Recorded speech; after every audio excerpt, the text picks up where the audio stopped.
Hello and welcome to this special broadcast. I'm Parikshit Luthra. Prime Minister Narendra Modi's famed state visit to the United States brought with it a series of deals that were inked between the two nations: technology and defense cooperation, the need for dialogue and diplomacy, and invocation of democratic values at the US Congress. That has been the central theme of Prime Minister Modi's state visit. The General Electric HAL jet engine deal was formalized during this trip. US-based semiconductor company Micron will set up a semiconductor assembly and testing facility in Gujarat. Micron, central government and Gujarat together will invest $2.75 billion.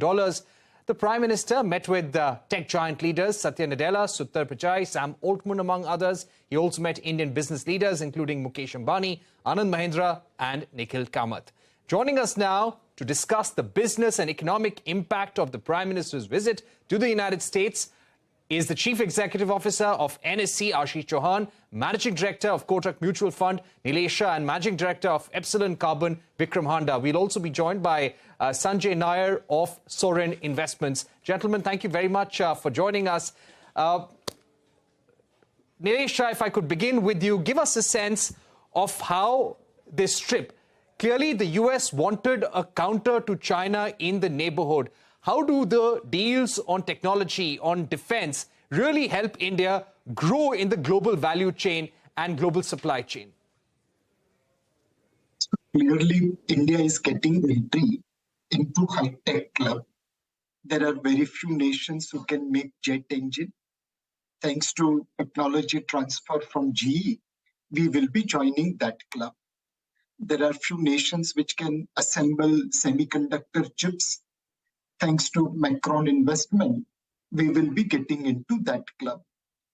There are very few countries which can produce talent for manufacturing semiconductor chips. There is a training program for about 60,000 individuals in India who will be trained on manufacturing of chips. Similarly, there is collaboration on quantum computing, on space research. So clearly, India is getting a place on the high-tech table thanks to all these collaborations. More importantly, China is a clear adversary to India. There are not only military challenge, but also political and supply challenge. Now, India is becoming part of mineral security agreement. This will ensure that critical minerals, especially for new age tech, will be available. We are also forming alliance for 5G and 6G in telecom sector that will provide solution to probably dominance of UAE. A master ship repair agreement will ensure that American naval ships can be repaired in Indian shipyards, and Predator drones which are made available to India, that increases India's maritime capability. Net, this is an alliance which is creating jugalbandi, not only on the commercial side, but also on the security side. Right. Thank you for those opening remarks. Mr. Chauhan, let me come to you. And we have to ask you about the performance of the markets today first. We saw Nifty and Sensex hitting record highs. What do you attribute the performance of the markets to currently? And do you expect this rally to continue?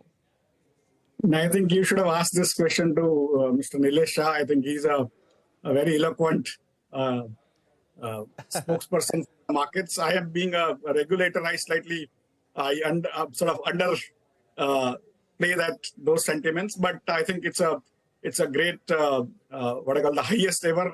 Nifty touched 19,000 today, and I think it's a great moment for India. It's just the beginning, but it's also a reflection on Mr. Modi's visit to US and the outcomes. As I think Mr. Shah mentioned, there are many strategic aspects to this. India was never part of the what I call the strategy orbit of US or Western countries for that matter. So we were usually the buyers of their technology at most, but that also after 20-30 years of their using it. Today, they are taking us as partners into development of these new technologies, whether it's 5G, 6G, but also they are getting us into quantum computing, high performance computing, even space technology, manned flights, LEGO. I mean, I am an engineering student, and in our days we had heard of LEGO, and later on when we grew up, even last 20 years, we have been always thinking that when all these gravitational waves, how we can observe sitting in India, our scientists were actually participating, but using the European infrastructure. Now that is getting set up in India. So there are some really, really strategic tie-ups that have been done. That includes, of course, the drone. That is what I call Predator drone, which is going to work almost 80% of the manned flight. In a way, if you're a manned flight, this works 80%, but it flies at 40,000 feet. It's a wingspan of almost 80 feet. And it's able to actually weapons too. So it's a very, very interesting situation. Semiconductor supply chain we have been working on. We have been talking since I was a child. We have not been able to bring any fab to India. Today, with Micron coming, I think it's going to be a great day for India. Google's own announcement for setting up a very large center in GIFT City is another one. GE's jet engine, as I think Mr. Shah mentioned, is a pretty impressive piece of technology. And if India is able to make it, probably at some point, not only the fighter jets, but also we may be able to make the passenger jets and so on and so forth, which China has already launched recently, and we need to be actually competing with them. The other parts, which is less talked about, is what I call resolution. The aluminium and steel industries, which is large part of India's industry, they have been sending a lot of material to US, and there were disputes between India and US on the trade terms, which have been resolved amicably. I think it's another feather in the cap. H-1B visa part, although people may think it's transactional, but it has been a real boon for many Indians who are working there or who are aspiring to work there. And it brings both the countries closer. I think it's as much a victory of the governments of both countries, but also the people to people. I think people of Indian origin staying in America and the overall bonhomie just come up is what I think what is impressive, including this antiquities getting returned.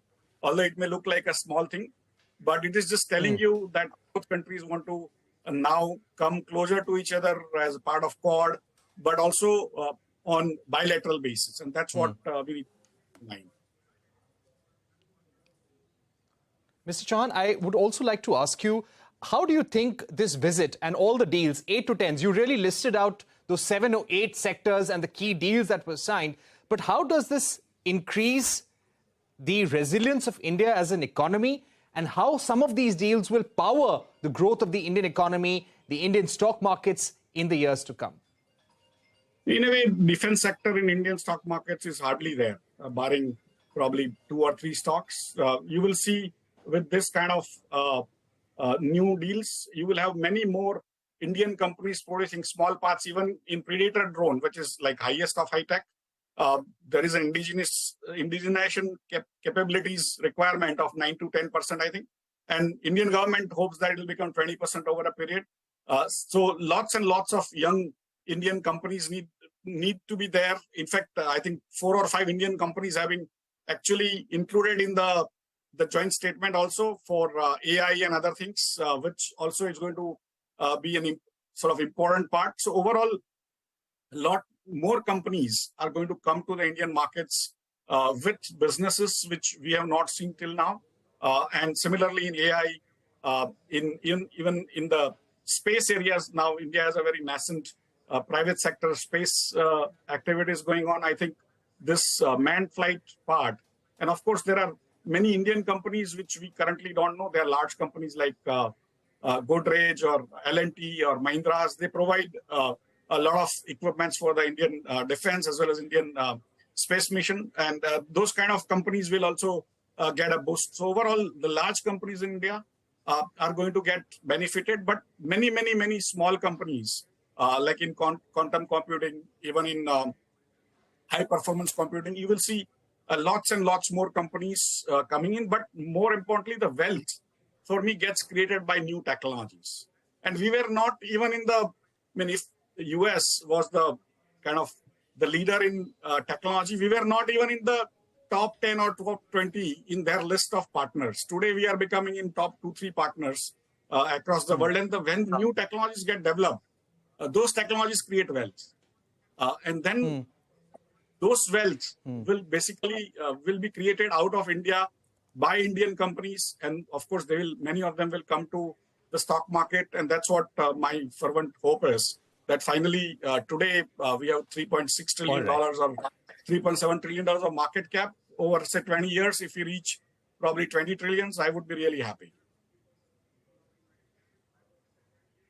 Okay, thank you so much, sir. I'll request you to stay on with us. Let me also go across to Mr. Handa of Epsilon Carbon, Managing Director of Epsilon Carbon. Epsilon Carbon, remember, is one of the companies which is investing $650 million in electric vehicle battery unit. Mr. Handa, could you give us a sense? Have you finalized the company where you would be making this investment? How will this investment be spread out? And how does this help the battery ecosystem, the EV ecosystem back in India as well? Thank you. So we've been, Epsilon Carbon has been working on developing this technology for the last 4 years.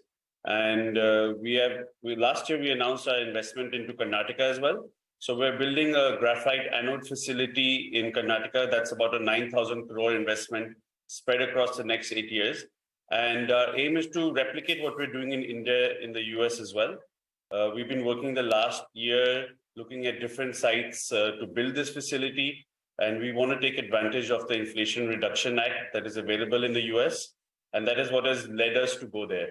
So today, most of our customers that we are going to be selling our material to are either Korean cell makers or US and European automakers. And it's really the customers that have dragged us to the US. We are in the final stages of site selection. And I hope in the next 30 to 40 days, I can announce this project of the exact location. But our primary goal is to build the facility in India as well to benefit the Indian ecosystem and sell companies here, but also the US companies from the local facility there. Right. Mr. Handa, so this will be for manufacturing components of EV batteries or electric vehicle batteries? So we make the graphite anode that goes into making the cell. So lithium-ion cell is about 25% graphite anode by volume. And so that's what we'll be making. We are also evaluating to set up a cathode facility. So we are very much a battery materials company. And we aim to maybe produce about 60% of what goes into a cell. And I think this is where, say, a lot of investments have not gone in outside of China, but not only India, but even Europe and North America, where this processing industry like us, where we are taking a raw material, whether it's flake graphite coming out of the ground from mining or other raw materials, and converting them into battery-grade materials that go into the cell. And this processing industry is really the bottleneck for cell manufacturing outside China, because China has such a large lead in this space and have built massive capacities over the last 10 years. Right. We're going to take a short break, but I'll request Mr. Ashish, Chauhan, Mr. Vikram, Handa, and Nilesh Shah to continue being with us. We're going to take a short break, but lots more on this program. Don't go anywhere.